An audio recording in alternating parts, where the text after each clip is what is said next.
नेमका काय तुमचा मुद्दा होता का आश्वासन? सकाळी मी आपल्या समोर जी काही भूमिका मांडली, सार्वजनिक आरोग्य विभाग वैद्यकीय अधिकारी गट S20 ही जी पदभरतीची जाहिरात स्वतंत्र निवड मंडळाकडून दिलेली आहे, त्या संदर्भामध्ये ज्या काही त्रुटी आहेत, त्या गंभीर त्रुटी आहेत, ही बाब सभागृहाच्या निदर्शनास आणून दिली.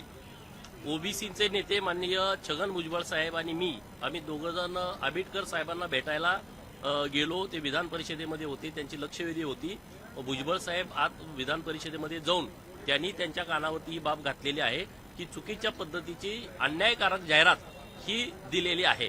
सभागृहामध्ये पण ही बाब निदर्शनास आणून दिलेली आहे की जाहिरात कशाच्या आधारे दिली, त्यांनी बिंदू नामावलीप्रमाणे रोस्टर तपासणी केली होती का, जर रोस्टर तपासणी केली असेल तर त्याचं निवेदन सविस्तर आमच्या समोर द्यावं. पण मी मागची पण जाहिरात काढली आहे. आता आम्ही सगळ्या जाहिराती शोधायला लागलोय. जे काही यातले तज्ज्ञ लोक आहेत त्यांच्याशी बोललो, तिथंही त्यांनी जागा कमी दिल्या होत्या. त्यामुळं अत्यंत चुकीच्या पद्धतीनं ही जाहिरात काढलेली आहे.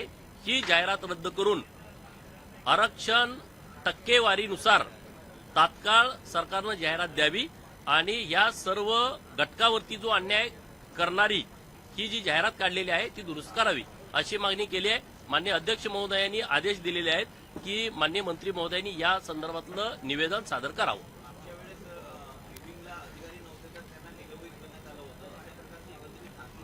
करायलाच पाहिजे ना. जे रोस्टर तपासणी करतात चुकीच्या पद्धतीनं, मला सांगावं आरोग्यमंत्री महोदयांनी, रोस्टर प्रमाणे ही भरती होते की नाही होत, याला बिंदू नामावली आहे की नाही, आणि असेल तर मग रोस्टर तपासला कोणी. इतकी मोठी तफावत कशी काय असू शकते की 4-5 प्रवर्गामध्ये 0-0 जागा, अशी कसं काय असू शकतं.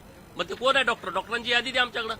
आता महाराष्ट्रामध्ये तुमच्याकडं शासकीय वैद्यकीय अधिकारी जे आहेत वर्ग 1 चे, त्यांची यादी द्या. अ गटात किती अधिकारी डॉक्टर आहेत आणि एकूण कुठल्या प्रवर्गातून ते आलेले आहेत, आम्हाला सगळं माहिती द्या. हे असं चुकीचं काम आम्ही होऊ देणार नाही. आम्ही या विषयावरती शेवटपर्यंत प्रयत्न करू आणि जाहिरात दुरुस्त करून घेऊ. तर दुसरीकडे सांगली जिल्ह्यामध्ये आज पंचायत समितीच्या जागा आहेत त्या भरलेल्या गेल्या पाहायला मिळतात. त्यामध्ये विशेष करून 10 पैकी 6 जागा महाविकास आघाडीने ताबा घेतलेला आहे. विषय मिरज मध्ये देखील आहे, तो भाजपचा बसला असता, मात्र त्या ठिकाणी देखील ही गोष्ट खरी आहे. मिरजमध्ये भारतीय जनता पार्टीचे उमेदवार हे 8 निवडून आलेले आहेत आणि अन्य काही पक्षाचे उमेदवार आहेत. परंतु शिवसेना शिंदे साहेबांची जी मुख्य शिवसेना आहे त्यांचे 2 सदस्य निवडून आले होते. परंतु त्यांचं काही अपहरण होणं वगैरे, त्यांच्या केसेस वगैरे दाखल झालेल्या आहेत. तर त्याच्यावरती योग्य निर्णय येईल. लोकशाही मराठीने एक व्हिडिओ ओपन केली आहे. यवतमाळमध्ये पोलीस ठाण्यामध्ये दरवाजे बंद करून टेबलावर पोलीस झोप काढत असताना पाहायला मिळाले.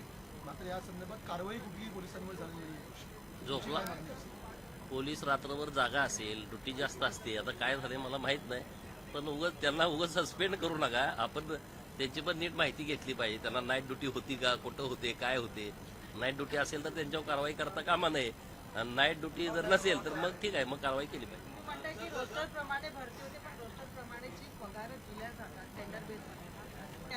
नाही, पगाराचा आणि रोस्टरचा काही संबंध नाही. रोस्टर हा फक्त भरती प्रक्रियेमध्येच वापरला जातो, निवड प्रक्रियेमध्ये वापरला जातो. पगाराच्या ज्या वेतन श्रेणी असतील तर त्याचे विषय वेगळे आहेत. तर तसे काही विषय असतील सांगा, आम्ही लावून देऊ. दिव्यांगाच्या बाबतीमध्ये पण त्यांच्याकडून दुर्लक्षितपणे झालंय का? नाही, दिव्यांगाच्या मागील पदभरती वर्षातील अनुशेष 52+ या पदभरती वर्षातील पदे 58 अशी एकूण 110 पदे ओएल ऑन लॉंग सार्वजनिक आरोग्य विभाग शासन निर्णय अन्वये सार्वजनिक आरोग्य विभागाच्या अधिपत्याखाली नाही दिलेत. त्यांनी पदं दिलेत. अनाथाला 14 पदं दिलेली आहेत. दिव्यांगाच्या बाबतीमध्ये आकडा दिला नाही, परंतु अनुशेषाची पदे 52+ या भरतीतील पदे 58 असं दाखवलं. सर, नवी मुंबईमध्ये आगरी कोळी पोशाखातील जो पुतळा होता त्याची विटंबना करण्यात आलेली आहे. कोणी केल्या? आगरी कोळी समाज आहे तो रस्त्यावर आंदोलनासाठी उतरलेला आहे नवी मुंबईमध्ये. नाही, अशी घटना झाली असेल तर तात्काळ त्या व्यक्तीचा शोध घेऊन त्याच्यावरती कारवाई केली पाहिजे. आगरी कोळी तर महाराष्ट्राची शान आहे, मुंबईची शान आहे, आमचा सर्वांचा अभिमान आहे.